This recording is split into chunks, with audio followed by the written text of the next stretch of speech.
माता रानी जी के सभी प्यारे भक्तों को जय माता जी की। हम उम्मीद करते हैं कि आप सभी अपने अपने घरों में सुरक्षित होंगे और इसी के साथ आप सभी के साथ एक बहुत महत्वपूर्ण जानकारी हम शेयर करना चाहते हैं कि जो भी भक्त श्री माता वैष्णो देवी जी की यात्रा पर जाते हैं उनके सामने एक बहुत बड़ी समस्या आती है कि जैसे ही वे कटरा राज्य में पहुंचते हैं वैसे ही उनके सिम के नेटवर्क काम करना बंद कर देते हैं। ऐसे में उनको अपने घर वालों से बात करना बड़ा ही मुश्किल हो जाता है, क्योंकि आप सभी को पता है कि जम्मू सरकार ने किसी भी अन्य राज्य की प्रीपेड सिम को जम्मू में बैन कर रखा है। तो जैसे ही भक्त कटरा पहुंचते हैं, चाहे वो रोड से पहुंचे या बाई एयर पहुंचे, कटरा पहुंचते ही उनके सिम के नेटवर्क काम करना बंद कर देते हैं। सुरक्षा की दृष्टि से ये करना जरूरी है, इसीलिए सरकार ने किसी भी अन्य राज्य की प्रीपेड सिम को बैन किया हुआ है। तो ऐसे में भक्तों के लिए बहुत बड़ी मुश्किल सामने आती है कि वो अपने परिजनों से बात कैसे करें। तो उन सभी भक्तों को हम बता देना चाहते हैं कि आप लोग परेशान बिल्कुल भी ना हो। यदि आपके पास पोस्टपेड सिम है एयरटेल और बीएसएनएल की, क्योंकि जम्मू राज्य में बीएसएनएल और एयरटेल की पोस्टपेड सिम काम करती रहती हैं। यदि आपके पास इन दोनों सिम का नेटवर्क है और पोस्टपेड कनेक्शन है तो आपकी सिम भवन तक काम करती रहेगी और भवन तक आप अपने परिजनों से बात करते रहेंगे, उनके कांटेक्ट में रहेंगे।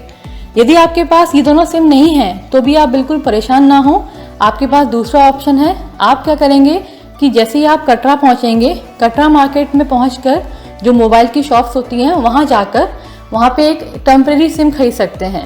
ये टेम्परेरी सिम आपको 250 से 300 रुपए में मिल जाएगी, जिसमें कि आपको अनलिमिटेड कॉल्स मिलेंगे और करीब 200 मैसेजेस की फैसिलिटीज भी मिलेगी। साथ में 1.5 GB का नेट भी मिलेगा जो कि आप यूज कर सकते हैं। यह एक टेम्परेरी सिम मिलेगी आपको, जिसकी वैलिडिटी सिर्फ 30 दिन तक की होगी। 30 दिन के बाद आपकी सिम अपने आप ही डीएक्टिवेट हो जाएगी। और यात्रा के दौरान यदि आप यह सिम लेते हैं तो आप अपने परिजनों से लगातार बात कर सकते हैं, उनको अपने हालचाल बता सकते हैं और उनसे भी उनके हालचाल पूछ सकते हैं। यह टेम्परेरी सिम लेने के लिए आपको दुकानदार को अपना ओरिजिनल वोटर आईडी कार्ड या फिर आधार कार्ड या फिर पासपोर्ट कार्ड दिखाना होगा, जिसके बिहाफ पर आपको यह सिम इशू की जाएगी। तो भक्तों, ये दूसरा ऑप्शन था।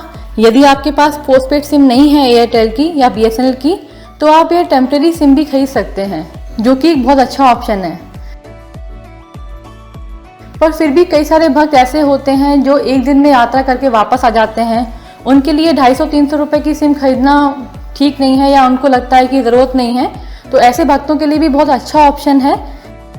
यात्रा मार्ग में आपको जगह जगह टेलीफोन के बूथ मिलेंगे, जहाँ पे आप कुछ पैसे देकर अपने परिजनों से बात कर सकते हैं, उन्हें कॉल कर सकते हैं।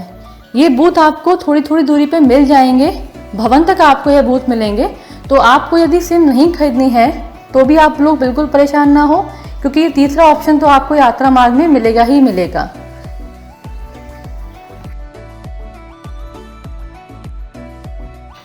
तो भक्तों, ये 3 ऑप्शंस मैंने आपको बताए, जिसके जरिए आप अपने परिजनों से लगातार बात कर सकते हैं यात्रा मार्ग में भी। जिसमें कि पहला ऑप्शन है पोस्टपेड सिम एयरटेल की या बीएसएनएल की। यदि आपके पास ये दोनों सिम हैं तो आपको कोई भी सिम खरीदने की ज़रूरत नहीं है, ना ही परेशान होने की ज़रूरत है। यदि आपके पास सिम नहीं है तो आप कटरा पहुंचकर टेम्परेरी सिम खरीद सकते हैं, जिसका किराया लगभग 250 से 300 रुपये तक का होगा। और यदि आप यह सिम नहीं खरीदना चाहते हैं तो भी आपको यात्रा मार्ग में जगह जगह टेलीफोन के बूथ दिखाई देंगे, जहां पर आप अपने परिजनों से, अपने घर वालों से बात कर सकते हैं। तो देखिए, अन्य सुविधाओं के साथ कैसे माता रानी जी ने अपने भक्तों के लिए यह सुविधा भी प्रोवाइड कराई है कि यदि भक्त माता रानी जी के दर्शन पर आते हैं तो वे समय समय पर अपने परिजनों से बात करते रहें, उन्हें अपने हालचाल बताते रहें। ऐसी बहुत सारी सुविधाएं हैं जो कि आपको यात्रा मार्ग में मिलेंगी, जिनकी जानकारी हम आपको आने वाली वीडियोस में शेयर करते रहेंगे। इसके अलावा भी यदि आपको कोई भी प्रश्न करना है या कोई जानकारी आपको चाहिए तो आप हमारे व्हाट्सएप नंबर पे मैसेज करके या फिर कमेंट बॉक्स में कमेंट करके भी पूछ सकते हैं। जय माता जी की। श्री माता वैष्णो देवी जी से जुड़ी किसी भी प्रकार की जानकारी प्राप्त करने के लिए आप हमारे व्हाट्सएप नंबर पे मैसेज कर या फिर कमेंट बॉक्स में कमेंट करके जानकारी प्राप्त कर सकते हैं। माता रानी जी की कृपा से हमारी यह कोशिश रहेगी कि हम जल्द से जल्द और सही जानकारी आप सभी तक पहुंचा सकें। जय माता जी की।